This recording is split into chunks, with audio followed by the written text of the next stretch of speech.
Hi, I'm Bob Marone for Westchester Talk Radio, and today we are speaking with Roman Ciosek. He's the managing director and partner at Hightower Westchester here in Harrison, New York.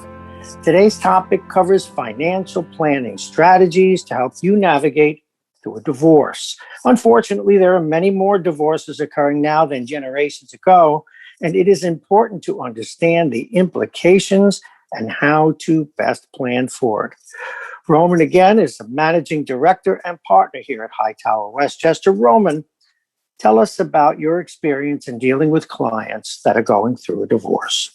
Hey, Bob, nice to see you as always. And thanks for Always. taking the time. So, certainly divorce is definitely more prevalent now more than ever.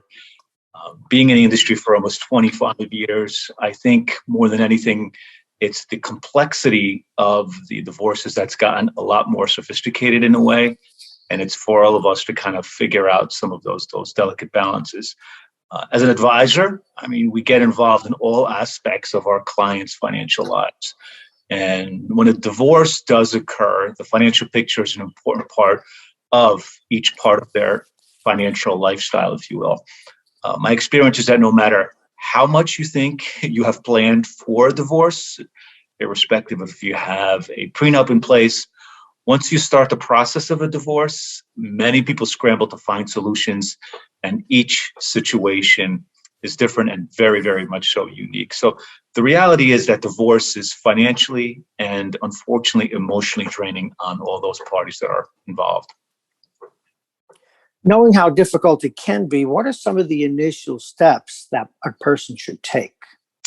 Yeah, I think the majority of the time, we have a great relationship with both parties, right? So both spouses. And it's important to remain objective here at all times. And if a situation does become strained, I do at certain times recuse myself from one party because as a fiduciary, I'm legally obligated to do what's ultimately best in the best interest of my client and of their own respective needs. And we want to make sure that our overall outcome, we are aligned. And if that does not happen, then clearly I step away from one of those parties, or we can move to a point. One of the most important starting points when unfortunately going through a divorce is making sure you have not only a team, but the proper team in place. And that consists of having an attorney, an estate attorney, better yet, having a divorce attorney, having an accountant, and also having someone like myself, an advisor, to help guide or navigate all those important and critical steps and decisions that will ultimately lead to a post-divorce type of objective. My role is to really help walk through your current financial position and assess the various different settlements options to make sure that each person has the outcome of a positive or more positive well-being. After you have that team in place and hopefully you have the transparency, what are the usual things that spouses should do to understand their overall situation? Yeah. So after you structure the team and you put the right people in place to help you navigate through this, it's really gathering the information, all of the facts that you may have that are going to help define the financial overall picture. And these things really are Social Security numbers, assessing the complete financial situation of the couple, also from income and expense standpoint, assets, liabilities, employee benefits, insurance policies, credit cards. It's really looking at the overall balance sheet for both parties and understanding how they will play out. And after that is done, we use really a reputable tax advisor that looks at the tax implication for splitting up these assets. And potentially there could be some negative, and there are some at times positive, of what would occur if you go from filing a joint tax bracket into filing an individual one. So those are the things that we really look at from a holistic point of view. As you go through the process, I would think that at times it can be difficult to get all the facts you need from spouses. And I'm sure some do not want to or do not disclose all that you have found to be the case. Or have you found it to be the case? Yeah. It's clearly that's the part that's sometimes a little bit more unknown, and it's challenging. But by law, both parties need to disclose as far as their overall financial assets. And when the situation is at times, becomes contentious, we do hire a forensic accountant to really look at both sides of it. Now, that the outcome there, the obvious is that A, it's time consuming, and B, it is very expensive to beat that. So we encourage both parties to really come to the table, to be prepared, and to have full disclosure, and to have that transparency. So as we know, more often than not, divorce not just happens one day. It's something that starts from quite a while ago.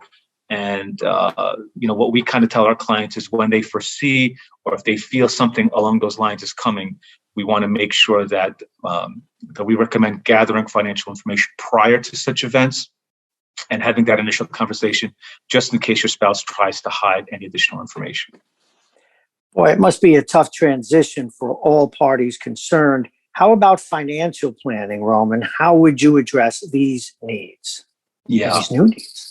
To us within our practice, financial planning is the end all, because the start and end all as far as how we approach the process and look at the overall picture. When we do the financial plan, which majority of our clients do have, we try to really incorporate both parties into it, and that helps us or them understand as far as where they are in their overall picture. And we use that as a baseline, and it helps it structure short-term and longer-term objectives. They look at as far as where the deficiencies are, where they need the additional help, and looking again at their shorter and long-term objectives. But we can't emphasize enough the importance of looking at your current budget and cash flow needs, because ultimately that's going to determine a lot of different things as far as your lifestyle is concerned.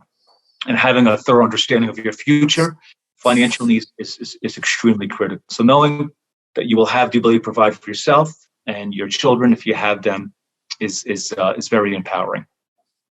I'm sure it's difficult to split assets in this way once all is finalized. I can imagine there's a lot of back and forth, and it's hard to come to an agreement, I would think. Yeah, I mean, the splitting of the assets becomes emotional for some, and it's something very difficult, as you mentioned, as there are many moving parts here. The home usually becomes or is one of the biggest assets that both spouses look at as far as how to divide that. Most times, and again, it's not always the case, women tend to favor holding on to the home because it keeps the home for obvious reasons, for stability with children if they're the ones taking care of them. It's least disruptive if they have the custody of them. Even though this may be the right gut decision to stay with the home, what we found is to kind of take a step back and relook at the financial plan, and just to make sure that staying in the home makes the most sense. I mean, as an example, if a house is worth $1 million and all of a sudden you have a mortgage for $500,000, well, that mortgage is going to be assigned to one party, most likely. And the question then arises as well, can that one party afford to have that $500,000 mortgage?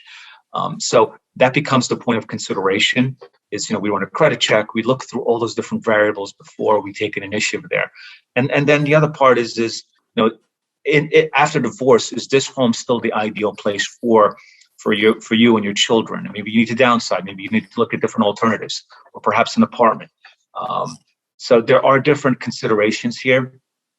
Certain times, what tends to happen is that the one spouse, they may have additional capital and they're going to put it to the mortgage. And at certain areas that may be a solution, but at other times it's not necessarily the best solution. As we all know, rates are relatively low in this current environment. So getting a mortgage probably may make sense, but again, it's every situation is different. So we look at all of the moving parts and make sure it's customized to the end result for our client. The only other thing to kind of consider here is that with respect to the home is maybe you want to sell the home pre-divorce, because you do have the ability to take a larger tax exclusion to $500,000 per person. So if there are capital gains in there, you can capitalize on that $500,000 as opposed to $250,000 per person. And then just the last part, as far as splitting of the assets, is you want to make sure that the retirement accounts are, or at least stay in that retirement box, if you will. And we've seen horror stories where some of our clients, or previously, they've taken out money that are in retirement accounts, and at the end of the year they get a large tax hit. So again, it's being sensitive to the tax situation as well. So there are many different scenarios to consider, and you have to weigh in clearly all of the options to figure out what's most advantageous outcome will be for the parties that are currently involved. Emotionally, it must be very difficult going through this. What do you say to clients in that moment where they need emotional support? Yeah, the emotional piece is always the tough part. Oh, boy. For us.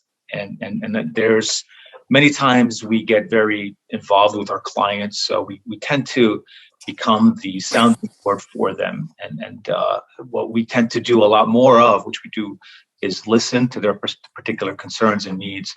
And emotionally, it's always difficult to get them out of that state of mind. So as difficult as it is, we need to embrace, or at least address, the emotional piece, because it helps them focus on the financial piece. So we do make recommendations for them to really take a step back and speak with some good friends or family, or even have a therapist really assess their overall situation, because we all encourage them to have a trusted person that'll help them, but having a clear emotional state will ultimately lead to having a more clear financial situation.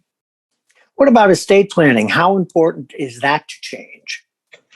Yeah, so on the estate planning side, as I think you know by now, Bob, we're very holistic in nature. So we really look at all the parts in the financial life, and the estate planning part is an important one.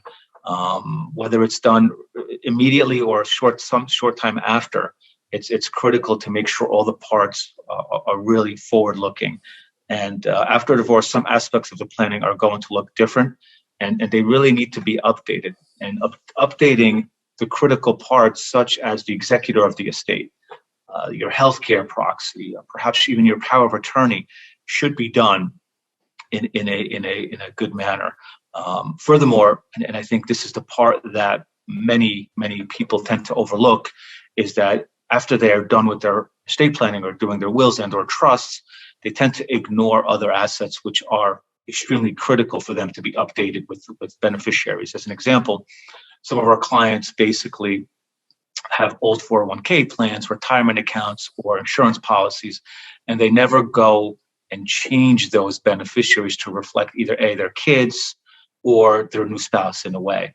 And they keep their older spouse on there. And the unfortunate circumstance there is that if something does happen to them, and if those old beneficiaries are on there, they do supersede as to what the will says. So it has to coincide, but a lot of clients sort of miss those things, and they pass away, something happens, and they realize their insurance policy for whatever it is, $1 million, goes to their spouse that they've been divorced for 10, 15 years. So it's important to factor it in, because if not, it could be extremely costly to the family. Are there other things, for example, healthcare, college planning, that we should consider? Yeah, I mean, those are two key points. Healthcare is something that is front of mind for us as we do the financial plans. We majority of the time have a line item, because as we all know, healthcare could be $10,000, $15,000, or $20,000 per year line item. So quality of care is very, very important for us. And not only for you, but for your children as well. Make sure you have a plan in place post-divorce, so there's really no lapse in coverage around healthcare. And this too can be a very expensive thing to overlook, as is the obvious. You should also start thinking about college planning if you have not done so for your kids, and as that's something that many of us tend to kind of focus in on our particular situation, and we lose sight of 10, 5, whatever amount of years that is. And we underestimate the expense of college, which was, as we all know, is extremely expensive. And then the other thing, lifestyle changes, right? I mean, it's making sure you could afford what you have, and if not, do you reassess? Do you go back into the working environment, whether it's part-time or full-time? So these are hard conversations, but candid ones that we have to have with our clients to make sure that we're all aligned, and we want to paint a broader picture. but we want to be realistic as well. Any final thoughts before we end, Roman? Yeah, well, I mean, there's so many things, and divorce, unfortunately, is never simple, and each of the situations are very unique. Even the most amicable divorce takes time and negotiations. The goal of divorce financial planning really is to make you fully aware of the facts within your overall financial position, as well as your options and pros and cons of all of these various different options. Our job is to help understand the comprehensive financial picture and help them plan and really pave out that overall roadmap. So, I mean, the key takeaways is really to kind of go back again, make sure you have the right team in place and that it's people that you feel comfortable and are going to help you. And this is a process. Don't rush it, and take your time and always look for that right advice. This is terrific. Thank you very much. Roman Ciosek is the managing director and partner at Hightower Westchester, right here in Harrison, New York. Thank you very much for your time today, sir. Have a great day. You too. Take care. HighTower Westchester is a group of investment professionals registered with HighTower Securities, LLC, member FINRA and SIPC, and with HighTower Advisors, LLC, a registered investment advisor with the SEC. Securities are offered through HighTower Securities, LLC. Advisory services are offered through HighTower Advisors, LLC. This is not an offer to buy or sell securities. No investment process is free of risk, and there is no guarantee that the investment process or the investment opportunities referenced herein will be profitable. Past performance is not indicative of current or future performance and is not a guarantee. The investment opportunities referenced herein may not be suitable for all investors. All data and information referenced herein are from sources believed to be reliable. Any opinions, news, research, analyses, prices, or other information contained in this research is provided as a general market commentary. It does not constitute investment advice. Hightower Westchester and Hightower shall not in any way be liable for claims and make no expressed or implied representations or warranties as to the accuracy or completeness of the data and other information, or for statements or errors contained in or omissions from the obtained data and information referenced herein. The data and information are provided as of the date referenced. Such data and information are subject to change without notice. This podcast was created for informational purposes only. The opinions expressed are solely those of Hightower Westchester and do not represent those of HighTower Advisors, LLC, or any of its affiliates. HighTower Advisors do not provide tax or legal advice. This material was not intended or written to be used or presented to any entity as tax advice or tax information. Tax laws vary based on the client's individual circumstances and can change at any time without notice. Clients are urged to consult their tax or legal advisor before establishing a retirement plan.